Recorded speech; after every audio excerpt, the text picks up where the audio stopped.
नमस्कार दोस्तों, मैं रामू सर अपने YouTube channel Shri agri classes में बहुत बहुत स्वागत और अभिनंदन करता हूं। ठीक है, जैसे कि मेरे द्वारा इंट्रोडक्टरी बायोलॉजी की क्लासेस है ना संचालित की जा रही थी। ठीक है, तो हमने इसमें 3 लेसन पढ़ चुके हैं। ठीक है, आइए आज हमारा चौथा लेसन है जिसको हम कंटिन्यू करेंगे। ठीक है, चौथा लेसन हमारा लगा हुआ है कि विकास एवं सृजनकी, है ना। कौन सा लेसन है भैया? विकास एवं सृजनकी।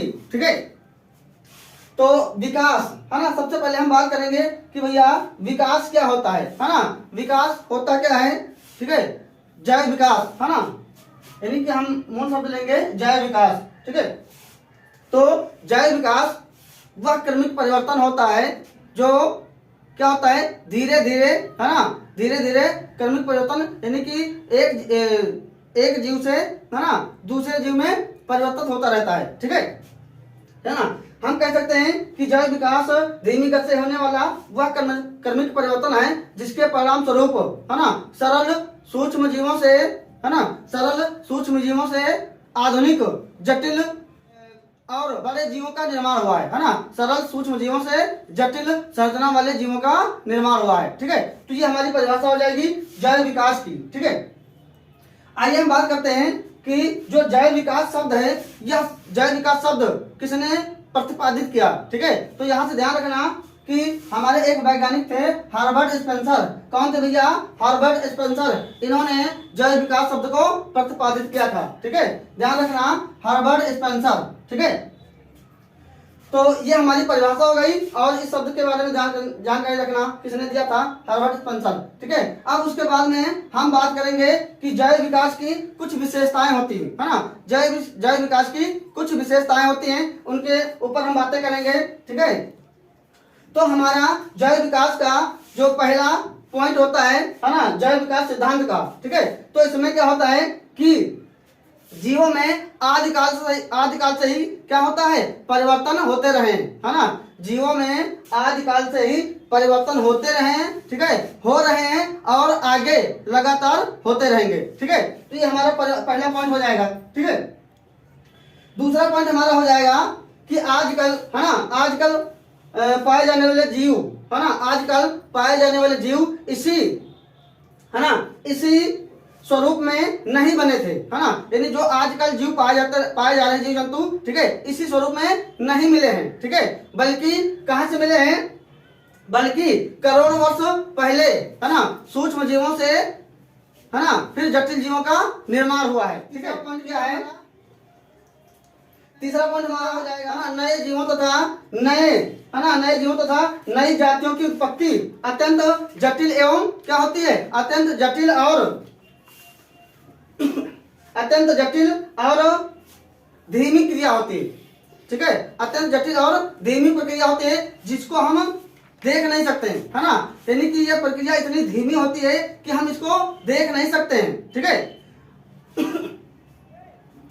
तो ये हमारा देख सकते हैं कि एक प्रकार के जीवों से है ना, एक प्रकार के जीवों से दूसरे प्रकार के जीवों को है ना बनते हम देख नहीं सकते हैं, है ना। ये संभव नहीं है कि भैया एक जीव से दूसरा जीव कैसे बनता है ना, हम देख नहीं सकते हैं। क्यों नहीं देख सकते हैं? क्योंकि यह बहुत मंद प्रक्रिया होती है ना, बहुत धीरे प्रक्रिया होती है। ठीक है, तो इसलिए हम इसको देख नहीं सकते हैं। ठीक है, तो ये हमारा भैया तीसरा पॉइंट था। आइए चौथे पॉइंट की हम बात करते हैं कि जीवों में है ना, जीवों में प्रकृति है ना, जीवों में प्रकृति की बदलती हुई दशाओं के अनुकूल, जीवों में प्रकृति के बदलती हुई है ना अनुकूल, बदलती हुई दशाओं के अनुकूल है ना, जीवों में बदलती हुई दशाओं के अनुकूल परिवर्तन होते रहते हैं। इन्हीं परिवर्तनों के फलस्वरूप नए नए जीव बनते हैं, है ना। इन्हीं परिवर्तन के स्वरूप क्या बनते हैं? फलस्वरूप नए नए जीव का निर्माण होता है। तो ये हमारे जैव विकास सिद्धांत की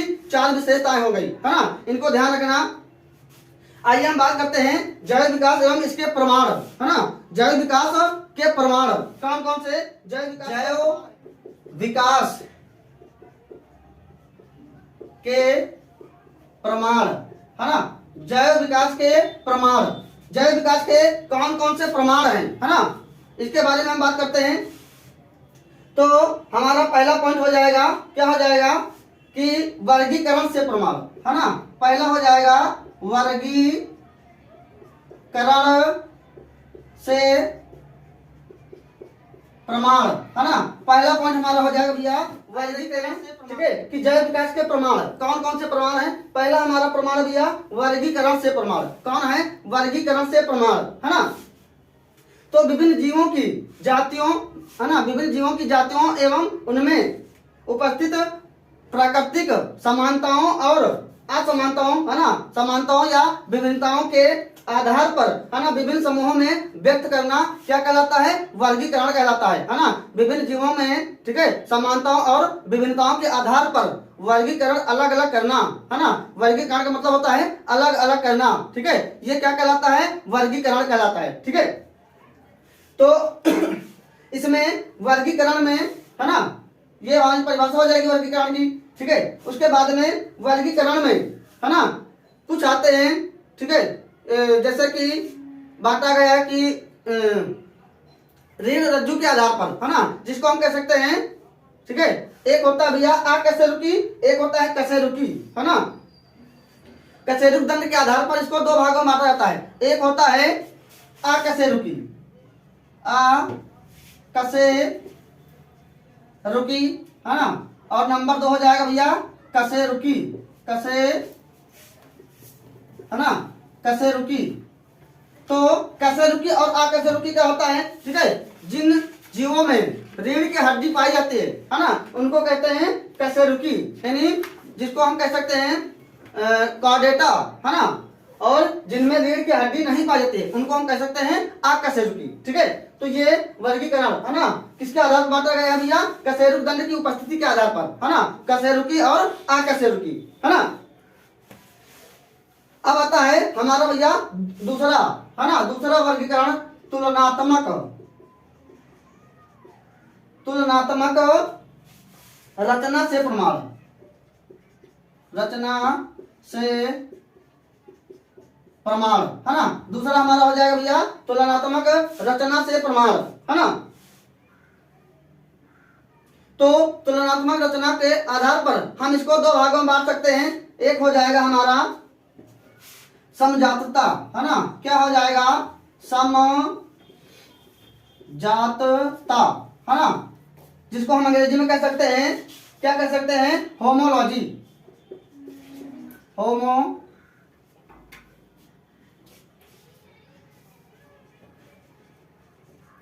होमोलॉजी, ठीक है। दूसरा होता है, दूसरा हमारा कौन सा होता है भैया,